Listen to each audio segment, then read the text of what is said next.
Party games or group games in which more than 3-4 players can take part are very often team games, in which we have two opposing teams trying to overcome one another. Teams in which very often players do not know who exactly is their teammate.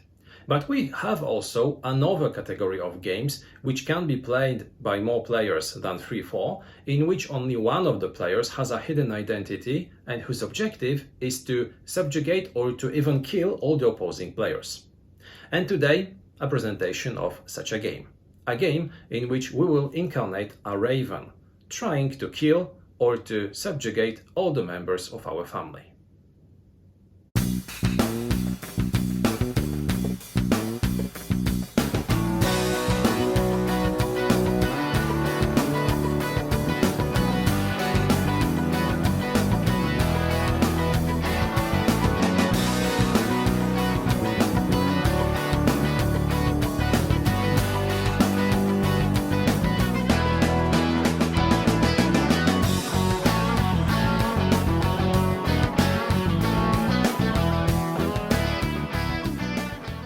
Hello, this is Michel Leviathan Sorbet, and this is a new episode of Wojennik TV. Today, a presentation of a prototype game, of a game which will very soon be presented on Kickstarter and hopefully will be funded on this crowdfunding platform. This will be the presentation of a Polish project called Manor. Manor is a game designed by Michał Żaczek for 4 to 10 players aged 16 or higher, with a time of play from somewhere around 15 to 45 minutes. The game will be released by Buzz Workshop, and you can find information about it both on Facebook as well as on some web pages. Manor is a game, as I mentioned earlier, for 4 to 10 players. During each game, one of the players will incarnate the raven. The raven whose absolutely main idea and main purpose is to subjugate, to possess all the members of his family or to kill them. So he wins when all of the family members, all other players than him, are possessed or killed.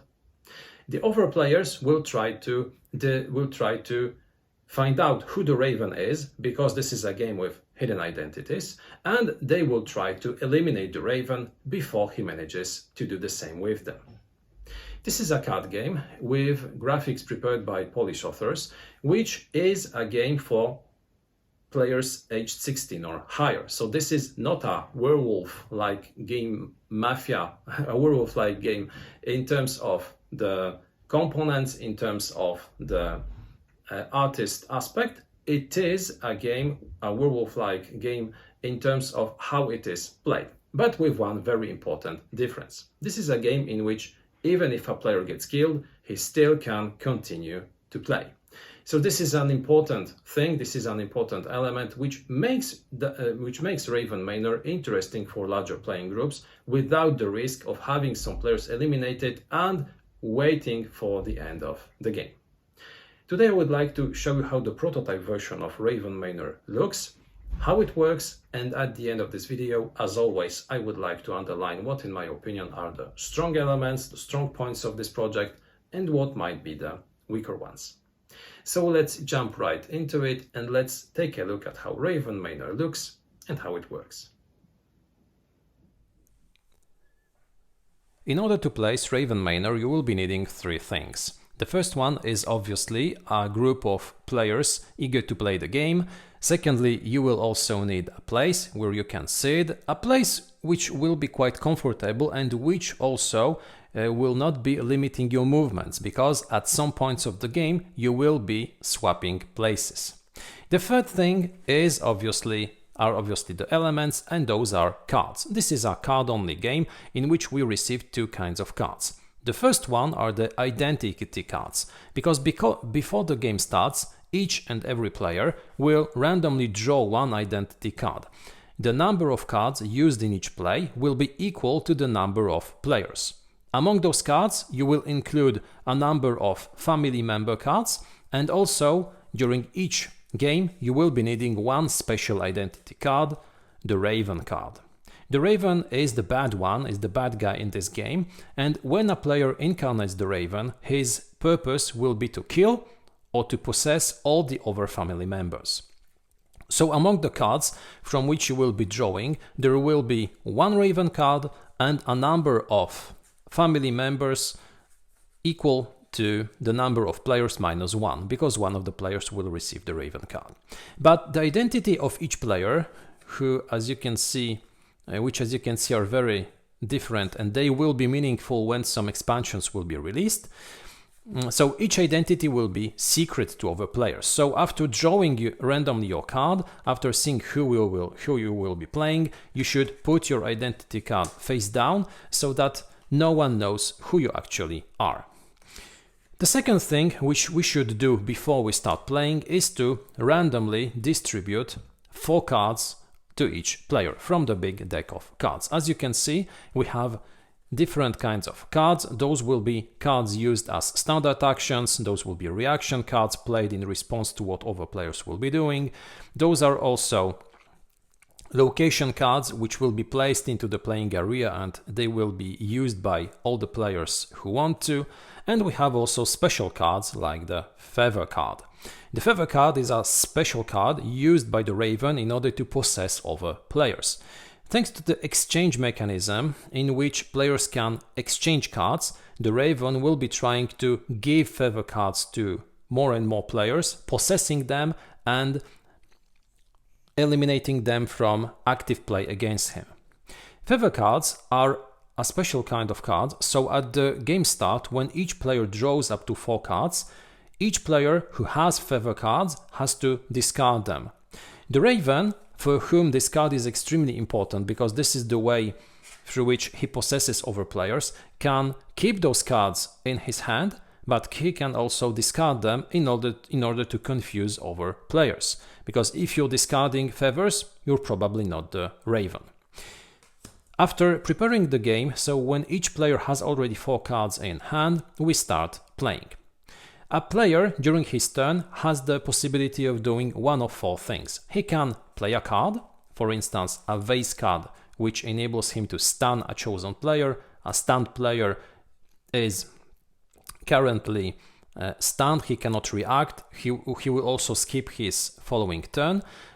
So we can stun a player, we can even kill a player instantly, not eliminating him, but making him less active during the game, because in this game, killing a player doesn't mean that he's permanently eliminated. He will still be able to play. His identity is revealed. If he is the Raven, the family wins. If he is someone else, that means that we killed someone innocent. But such a player still can play, with one exception. He cannot kill other players. So that's the only limitation which applies to a killed player.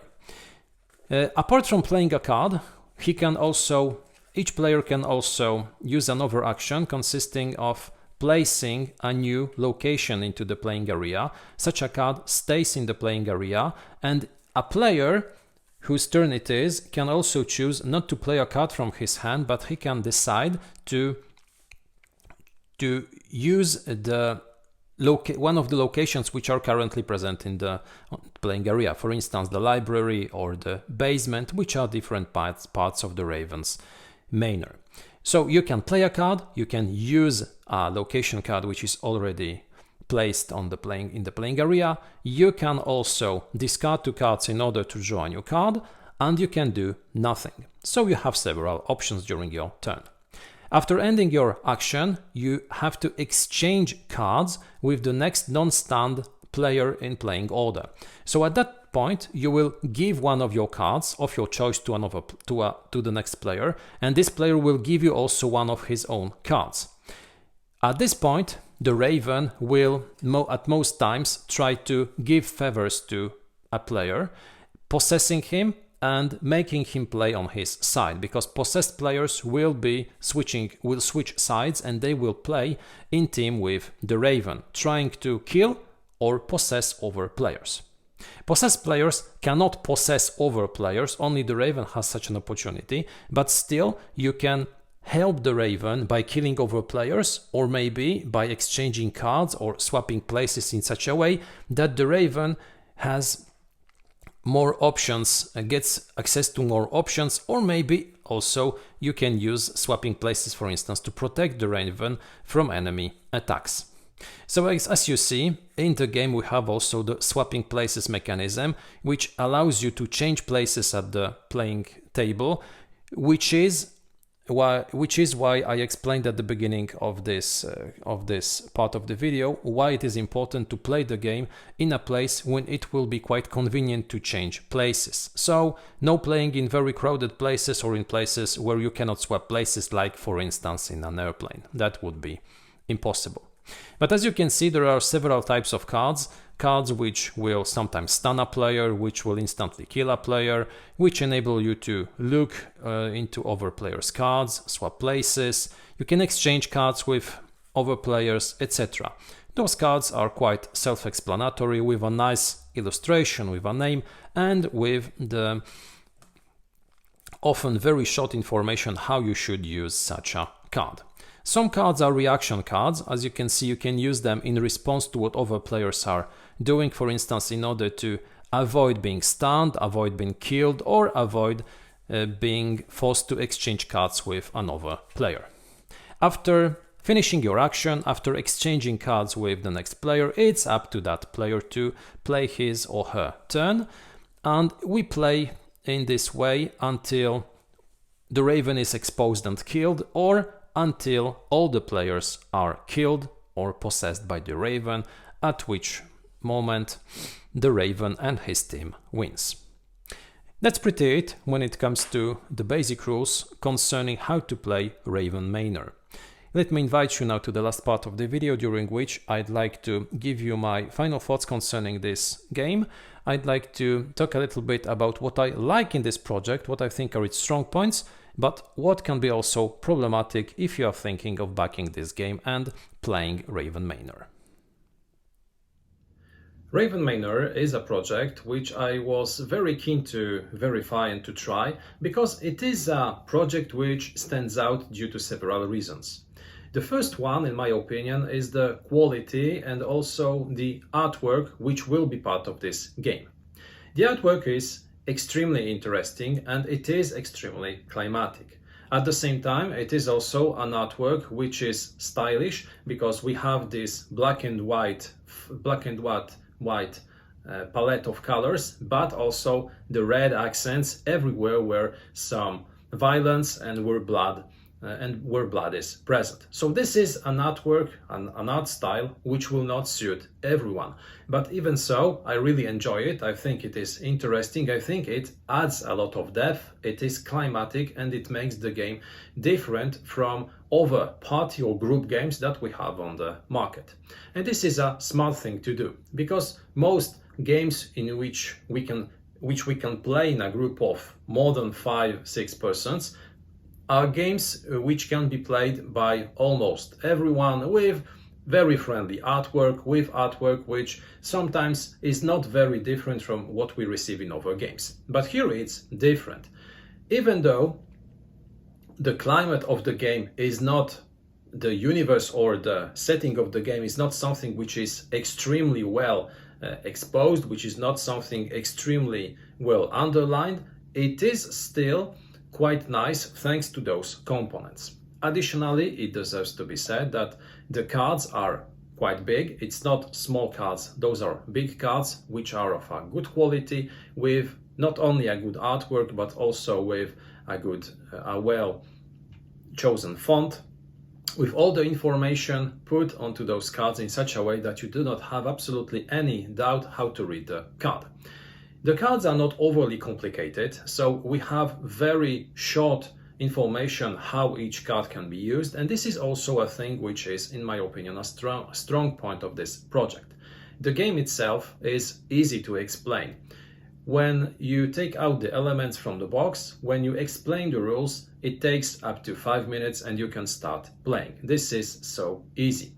And it is also well correlated with the text on the cards, because almost every card is self-explanatory. It's very easy to understand how to use it, and thanks to it there are no there is no confusion, there are no contradictory elements, and cards do not contradict each one another. And this is also a strong point, because I know of some projects which include cards in which many cards contradict each other, and where a lot of time is consumed trying to decide how to play cards if played in a given order, or if played one against another. Here it's not the case, and even though we have a lot of cards, their text and the way how they work do not contradict each other. Again, as I said a few moments ago, the game has a really short learning curve. You can start playing after having the rules explained in under 5 minutes. You get the rules only on one page, and the rules are really easy. If you're not the Raven, just play the game having the cards in your hand, trying to expose the Raven or to eliminate him. If you are the Raven, stick to the feather cards, try to give them to other players in order to infect them, avoid being killed, try to kill or possess everyone. And after explaining those rules, after saying that you can play a card, use a room, do nothing, or discard and draw, you can start playing. It's that easy. Again, also another thing which is important is the fact that this game will not take a long time to play. You can easily end the game in 15-30 minutes. Sometimes games will be longer, but especially when you have larger groups and when those groups are quite cautious while playing. Because it is easy to end a game of the Raven Manor very quickly. If you have unexperienced players, or players eager to rush, eager to kill everyone that they have in reach, the game can be very brutal and very quick. You can just imagine a group of 5 or 6 players among whom everyone attacks everyone in their range, kills everyone, and the game ends very quickly. If they manage to kill the Raven, the game ends in their win. But if they kill everyone except the Raven wins either way. So it's an interesting thing that the game can be played in different ways depending on the group, depending on the number of players, on their aggressiveness, or on their experience, because this is a game in which some subtle strategies, some ideas which will happen during the game will be an important factor of each play. And this is another thing which is also a strong point of Raven Manor, because as I said earlier, the rules are quite simple. It takes really not a lot of time to explain them and to start playing. But at the same time, while playing the game, you have really interesting decisions to make. You will decide while playing as the Raven if you want to be aggressive, if you want to immediately possess other players, if you want maybe to keep your head low and to try to avoid being exposed in the first part of the game and leave the other players being aggressive. You can imagine scenarios in which, playing as the Raven, if someone of the other players kills another one, you can try to attack the player, playing the good one, but in reality trying to eliminate the most number of players before trying to possess the others. So you have different approaches, you have different styles of play, and this is something which is quite enjoyable because each play of Raven Manor might look very differently.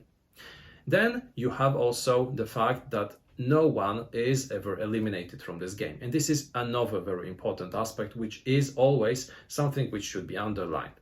We have some older games, older group games in which you can play in a group of 4, 5 or even more players, but games in which players get eliminated. And this is something very bad. This is something terrible in terms of having fun, because if you play a game in which there are 7 or 8 participants and you get eliminated at the very start of the game, like in Bang for instance, where you get shot very rapidly, you just sit and wait and you do absolutely nothing while the group enjoys their game. So this is something which is an element which almost never happens nowadays in games, but still I see some games in which this player elimination element is present, and which is, in my opinion, an absolutely old element, an absolutely old mechanism which shouldn't be included in modern games. Fortunately, Raven Manor doesn't have this element, and even if you get shot, even if you get killed in any other of the brutal ways imagined in the game, you can still continue playing. You can win the game, but you cannot kill other players. So there are some limitations. But at the same time, you can still be taking part in the game, and you can still enjoy it. And though all those elements make Raven Manor an interesting project, and make the game stand out among other party or group games. Still, there are also some elements which might be problematic, and due to the fact that I wanted both to present the elements which I like in the project as well as the ones which might be problematic, I will tell you a few words about those elements right now. The first thing, which again will transport us to the first part of this review, is the quality and the artwork. I said that I like the artwork, but that it is original, that it makes the game special. But at the same time, due to its brutal aspect, due to the fact that we have a lot of blood, that we have a lot of brutal depictions of somebody, for instance, having his head shot, blown up, this game will not be for everyone. This game will be for rather older players, 16 or higher. That's the barrier imposed by the publisher. But this means also that you have younger players who would normally enjoy a game of Werewolf, of Mafia, of the Resistance, of other party games, who will not be taking part in Raven Manor games due to this brutal artwork. And of course, you can say nowadays kids, nowadays children look horror films, they do not have any problem with such elements. But as responsible parents, we should also take into consideration that what we are showing to our kids might have an impact on how they behave, on how they perceive our world. So I'd say 16 plus, that limits the number of players who can play the game. Additionally, I know of other people who are, for instance, 50, 40, who will also not enjoy this style, who will prefer to play something which is far more friendly than Raven Manor, in which both the negative interaction as well as also the quite brutal artwork might be something which will push them back. The second thing, which also is a potential problem for some players, will be the exchanging or the switching of places mechanism. In terms of gameplay, in terms of mechanisms, I think it's a very important mechanism, and it gives players a lot of flexibility and a lot of options, especially if you're playing alongside the Raven, because when knowing that the Raven possessed you and trying to play with him as his teammate, you will be trying to assist him in his tries. You will try to kill other players, but at the same time you will try to protect the Raven. And sometimes this protection will be made by swapping places with other players. You will maybe swap places with the Raven in order to expose other players, in order to allow the Raven to give them a favor and to possess them as well. Sometimes you will exchange places in order to protect the Raven and to make him sit somewhere where he can't be attacked directly by cards which are targeting only players to the left or to the right of the player playing such a card. But at the same time, swapping places means that you have to physically change those places. So we'll have to stand up, change this place, sit down, and maybe again swap places with another player who plays another card, enabling him to change places. And imagine now that you are sitting in a crowded bar when you are enjoying this game, because you can play this game almost everywhere where you can sit with your friends. You have to stand up from this crowded bench on which you are sitting. You have to ask everyone else to stand up as well in order to make room for you to pass, then to sit on the other place. The other player has to make the reverse way, sit down. It's problematic. It's sometimes very irritating. At the same time, I know of players who will not like to change places. They are sitting at their place, which is their territory, which is their small empire, their small place of the world where they want to sit all the evening. they have their beer right in front of you, in front of them, they have their cell phone, they have a very comfortable chair, and then they do not want to change places. So this mechanism, although absolutely crucial to the game and important one, clever one, will at the same time be as a thing which might detract some people from the game. So this is something which might be problematic for certain groups or for certain players due to their own preferences. Having said all that, I believe that Raven Manor is really an interesting project. It's a clever project in which we have both an interesting artwork, which makes the game stand out from other similar projects, with an interesting mechanism of hidden identity in which one of the players will be trying to possess all the others or eliminate them, trying to, at the same time, while playing as a member of the family who is not the Raven, to deduct who the real enemy is, trying to assist your fellow gamers in trying to deduct who the Raven is, protecting them, sometimes maybe taking some risks, trying to guess who the opponent is, and playing in such a way to finally overcome him before he does the same with you.